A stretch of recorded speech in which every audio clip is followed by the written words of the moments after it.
Hey, what's going on, y'all? Brother Doug here. And finally, after 10 years, Static is back on the shelf. It was that new 52 run, but we won't even speak on that. But before I go any further, I have to give a heavenly shout out to Dwayne McDuffie, John Paul Leon, and Robert Washington III. They're the original creators of Static.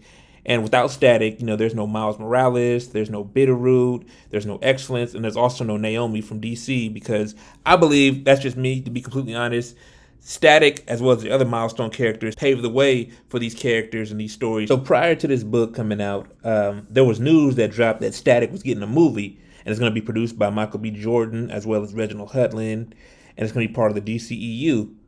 But I'm also hearing rumors that this movie is going straight to HBO Max as opposed to theaters. To HBO Max and to Warner Brothers, I say, fuck is wrong with y'all?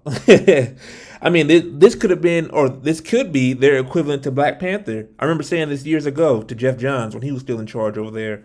I mean, Hollywood still thinks blacks can't sell tickets. I mean, look at the upcoming films that are coming out with black directors, these big budget movies. We have Black Panther 2, Space Jam 2, Captain Marvel 2, Blade, Creed 3, and Bitterroot. What's the issue? But anyway, back to the source material. I'm really ecstatic that Milestone is making a comeback, but I have one little iota of disappointment. I'll come back to that later. But as I do with all my reviews, whether it be for TV, comics, or movies, I'll give you my likes, my dislikes, and my afterthoughts. So without further ado, let's get started. What did I like? I liked how they modernized how Virgil got his powers. Now, in the original story, even the cartoon, Virgil was part of a gang. The gang was going to war with another crew. There was a big explosion of alpha gas, and pretty much that's how they got their powers and created the Bang Babies. Bang Babies are these kind of like metahumans, if you would, since it is DC. They can't say mutants because that's Marvel and X-Men. Anyways, for this iteration of Virgil obtaining his powers, he was part of a protest, and yeah, there was an explosion again with alpha gas, and that's how he got his powers, as well as the creation of other Bang Babies.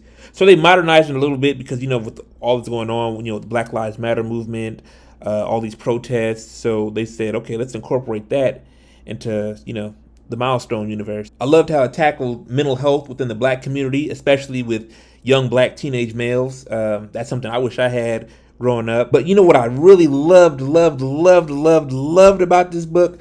That didn't heavily rely on stereotypes. I love that when a book is predominantly black, seduce us with stereotypes, with slang, and I mean just tell your story. Just tell the story without all the pizzazz.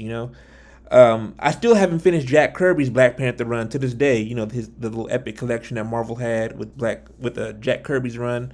It's very cringeworthy. Even the old school Power Man and Iron Fist epic collection. I still haven't finished those books because it's very cringeworthy seeing those writers of the 70s and 80s write black characters. Like, it's that whole jive turkey talk, like dialogue, like "Yo, sucker, I'm gonna get you, jive turkey," like shit like that. Like, what black person talks like that? What did I dislike?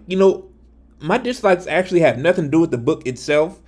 It has much to do with the promotion and how this book was promoted. I didn't find out that this book came out today until DC posted a little video on their social media pages. I'm like, oh, Static is out today? Okay, so let me on my lunch break go out to this comic shop and pick this copy up. And the thing is, it had no buzz prior to that, and that's an issue. I mean, we fight for diversity within the industry, whether it be comics or movies, just the entertainment industry in general. But, the studios and these organizations, these companies, these corporations, if you would, aren't really pushing that message that they were sending last year. Because remember, last year during the whole George Floyd and Black Lives Matter protests, every company known to man was showing their advocacy for Black lives. But when it comes to actual content pertaining to Black lives or just Black content in general, like, okay, where's the buzz? I'm going to give you a great example.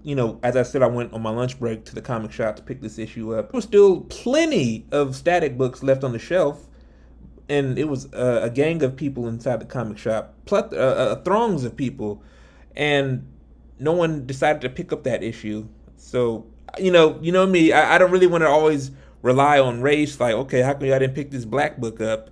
But That's neither here nor there. So I would hope that all of you watching this will go out and purchase this book, whether it be at your local comic shop, whether you shop online at Midtown Comics or Mile High Comics or mycomicshop.com, whether you read digital on comicsology.com. Which brings me to another point with Comicsology. Static's not even in the top 10.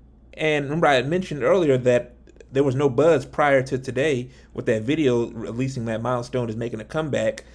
I mean, I want Static to be up there with the X-Men's and the Batman's and the other Marvel and DC books, as well as the Image books. So in conclusion, this book inspired me to hop back on this little script I've been working on for a few years. Got a lot of polishing to do. But I want to say again, thank you to Vita Ayala, Nicholas Draper, and Chris Cross for creating an outstanding first issue. I'm hooked, especially with that ending. I don't want to give out any spoilers. Stay tuned for the next review. I can't wait for this. This book really has me intrigued. I can't wait for the next issue. 5 out of 5. So yeah, if you read Static, let's talk about it in the comments below. If not, go get the book. Go, whether you buy it in person or digitally, and let's talk in the comment section. If you like the video, share the video, subscribe. Follow me on Instagram, Twitter, Facebook. Hit my Cash App, and like always, y'all, deuces.